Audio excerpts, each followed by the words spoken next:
தென்காசி தொகுதியில் பாஜக கூட்டணி வேட்பாளர் ஜான் பாண்டியன் சற்று நேரத்திற்கு முன்பு வேட்புமனு தாக்கல் செய்தார். கூடுதல் தகவல்களை தருகிறார் செய்தியாளர் இசைராஜா. வணக்கம். விவரங்களை நீங்க பதிவு பண்ணல. தென்காசி நாடாளுமன்ற தொகுதியில கடந்த 19ஆம் தேதி முதல் வேட்புமனு வழங்கும் பணிகள் நடைபெற்று வந்தன. மேலும் வேட்புமனுக்களை இதுவரை 27 நபர்கள் தென்காசி நாடாளுமன்ற தொகுதியில் போட்டியிடுவதற்காக பெற்றுச் சென்றுள்ளனர்.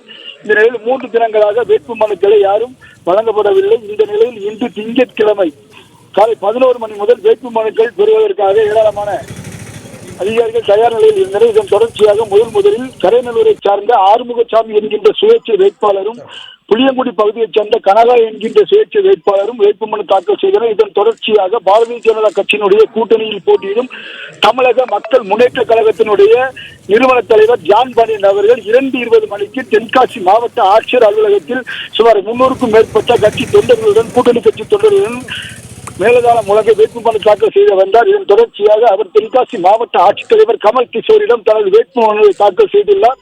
தற்பொழுது மாவட்ட ஆட்சியர் அலுவலகத்தின் கூட்டரங்கில் வைத்து மாவட்ட ஆட்சியரிடம் வேட்புமனுவை தாக்கல் செய்து அங்கு ஜான் பாண்டியன் இருந்து வந்துள்ளார்.